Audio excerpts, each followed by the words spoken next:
사도행전은 성령 강림으로 시작된 교회의 탄생과 복음이 교회를 통해 전파되는 과정을 통해서 성령의 인도하심을 받은 예수님의 제자들이 예루살렘과 온 유대와 사마리아와 땅 끝까지 어떻게 복음을 전하였는지를 보여주기 위해서 기록되었습니다.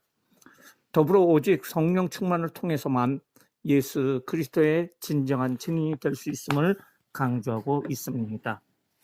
저자는 누가이고요. 특징은 신약 성경 중 유일한 역사서로서 베드로와 바울을 중심으로 초대교회의 역사를 보여주고 있습니다. 교회 설립과 사도들의 복음 전파의 주체가 된 성령의 역사를 강조하고 있고요.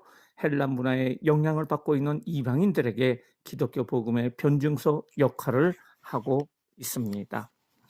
내용의 분해로 크게는 1장서부터 8장 3절까지는 예루살렘에서의 복음 전파, 그리고 8장 4절서부터 12장까지는 온 유대와 사마리아에서의 복음 전파, 13장에서 28장까지는 땅끝까지 이르는 복음 전파에 대해서 말해주고 있고요. 예루살렘에서의 복음 전파는 성령 강림과 교회의 탄생에 대해서 1장서부터 2장, 그리고 예루살렘에서의 복음 전파가 3장에서 8장까지 내용이 나옵니다. 온 유대와 사마리아에서의 복음 전파는 유대와 사마리아에서의 복음 전파가 8장, 그리고 사울의 회심과 베드로의 복음 전파가 9장서부터 12장까지 나오고 있습니다. 땅끝까지 이르는 복음 전파에서는 바울의 1차 선교 여행, 그리고 예루살렘 회의, 바울의 2차 선교 여행, 3차 선교 여행, 바울의 로마 선교 여행을 순서대로 기록하고 있습니다. 큰 첫 번째, 예루살렘에서의 복음 전파. 첫 번째, 성령 강림과 교회의 탄생. 승천과 오순절 성령 강림. 예수님께서 제자들이 보는 가운데 승천하신 것은 기독교가 역사적인 종교라는 사실을 확증해 주며 예수님께서는 하늘로 가신 그대로 오신다는 것입니다. 누가복음에서 아버지께서 약속하신 것을 기다리며 기도했던 제자들에게 오순절날 성령이 강림하셨습니다. 그리고 그들은 성령이 말하심을 따라 방언으로 말하기 시작을 했고요. 예수님의 부활 후 수학의 첫 열매인 성령을 교회에 선물로 주셨습니다. 베드로의 설교. 예수님을 부인했던 베드로는 성령의 감동을 받아 담대함으로 복음을 선포합니다. 베드로의 설교를 듣고 침례를 받아 구원받은 사람이 3,000명이나 됩니다.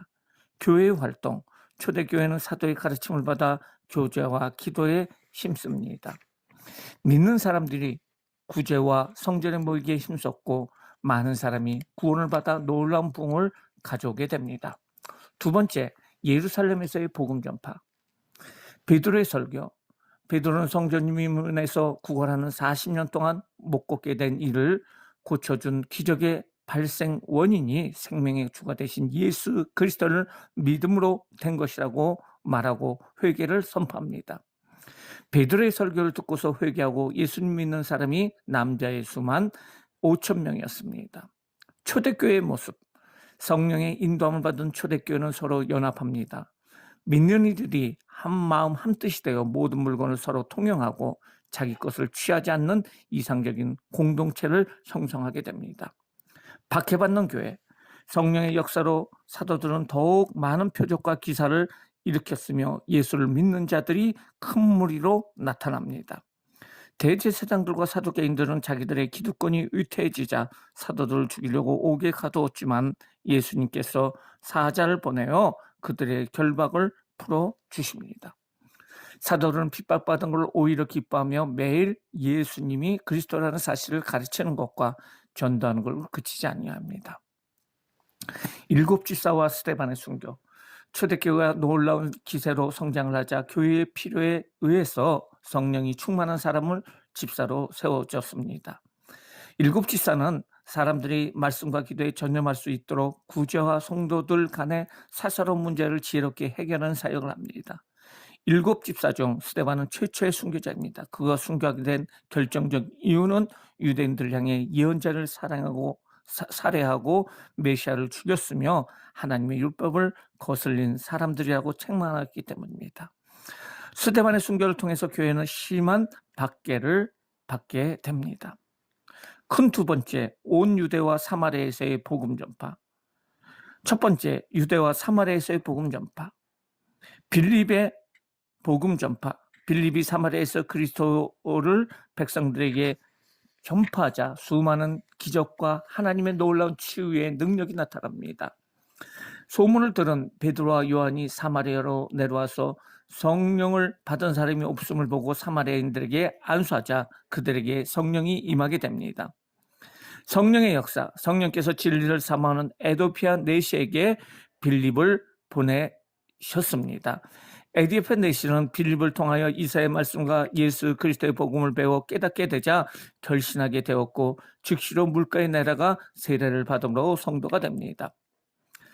두 번째, 사울의 회심과 베드로의 복음 전파. 사울의 회심은 다메섹 도상에서 부활하신 예수님을 만난 사건으로 인한 것입니다. 사울의 회심 사건은 한 사람의 구원이라는 범위를 넘어서 예수 그리스도의 복음이 땅끝까지 전파되고 그의 서신서를 통해서 기독교의 교리 체계화를 이루게 되는 모습을 볼 수가 있습니다. 베드로의 복음 전파. 루다에서는 애니아를 중풍병에서 치료하여 루다와 샤론에 사는 사람들을 모두 죽게로 돌아오게 합니다. 요빠에 사는 병들어 죽은 여제자 도루가를 살림으로 요빠에 사는 많은 사람들이 예수를 믿게 됩니다. 가이사라에서는 백부장 고넬을 포함 이방인들에게 복음을 선포하자 복음을 듣는 모든 사람들이 성령의 충만함을 받게 됩니다. 수리아의 안디옥 교회는 바울의 이방의 선교의 중심지로서 예루살렘 교회의 유대인과 이방인들이 사이를 연결하는 왕춘적인 역할을 하였습니다.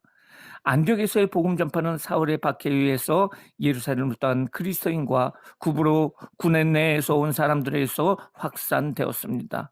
최초로 그리스도인이라는 이름을 사용한 곳도 수리아의 안디옥 교회였습니다.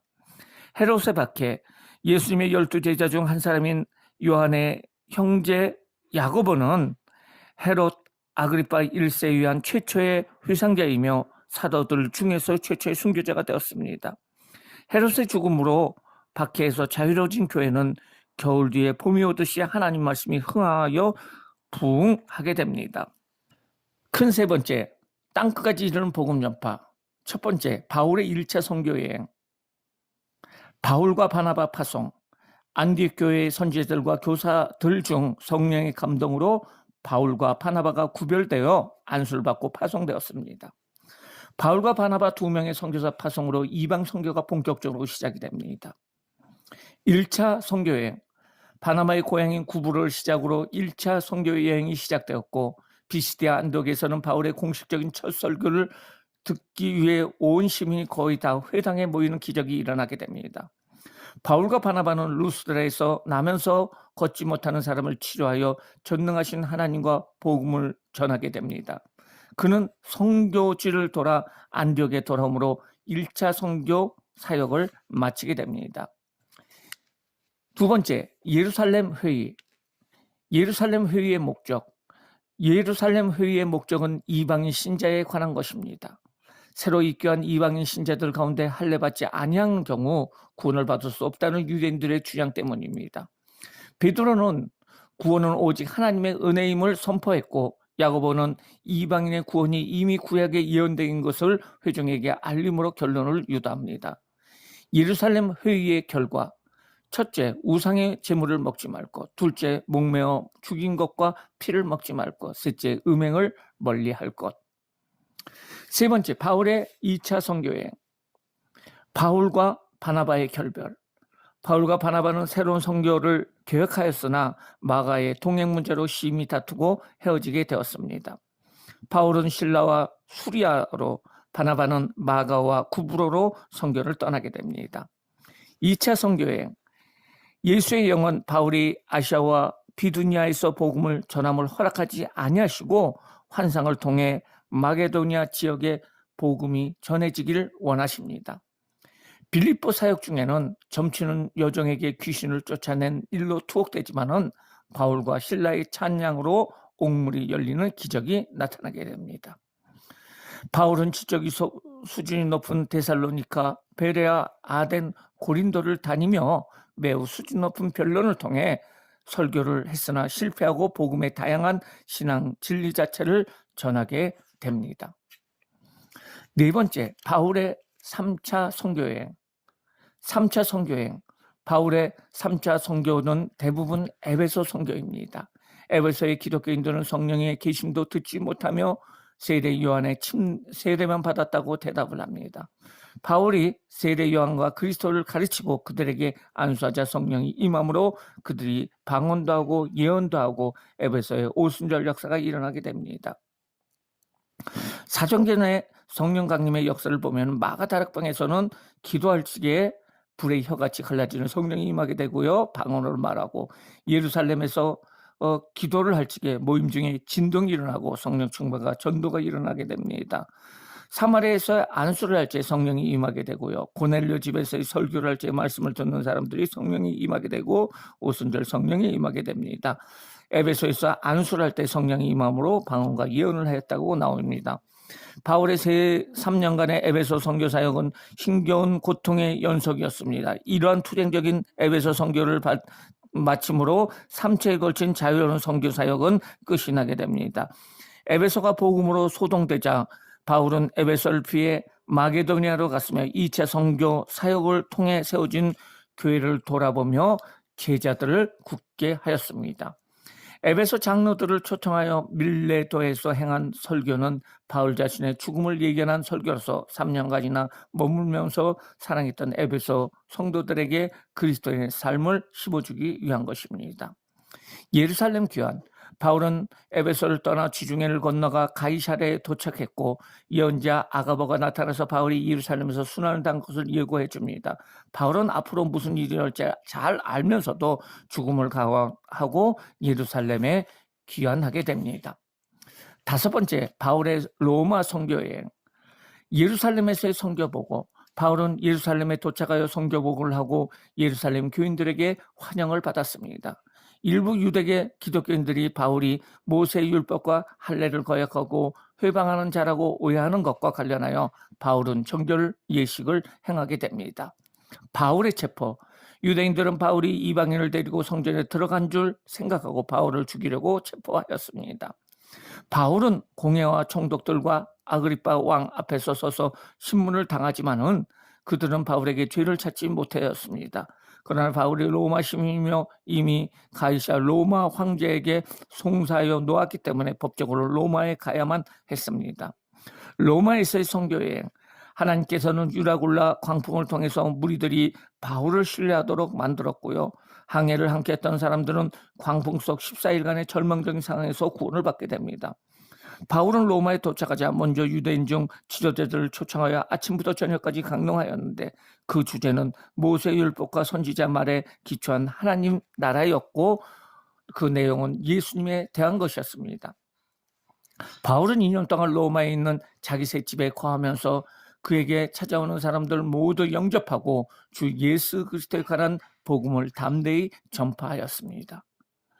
본서의 마지막 부분은 바울을 통해 당시 세계의 중심지였던 로마에서 복음이 성공적으로 전파되기 시작하였다는 것과 또한 마침내 이 복음은 전 세계에 퍼져나가게 될 것이라는 그 예수 그리스도의 원대한 소망을 제시하고 있습니다. 사도행전의 적용과 실천입니다. 사도행전 1장 8절의 말씀을 적고 외워보시기 바랍니다. 오직 성령이 너에게 임하시면 권능을 받고 예루살렘과 유다와 온 유대와 사마리아 땅끝에 이르러 내 증인이 되리라. 바울은 결박되어 메인몸이 되었어도 계속 복음을 전파하였습니다. 우리는 주어진 환경이 메인 가운데 있을 때에도 하나님의 귀한 자녀가 되었음을 증거하고 있습니까? 이방인의 사도로 쓰임받았던 사도 바울은 성령 충만한 믿음을 가지고 어떠한 환경 가운데서도 복음을 전파하였습니다. 우리도 처음 복음을 전해 듣고 예수 그리스도의 나를 향하신 사랑의 강력한 그 기쁨과 뜨거운 사랑으로 땅끝까지 복음을 전해야 합니다. 이상으로 사도행전에 대해서 알아봤습니다.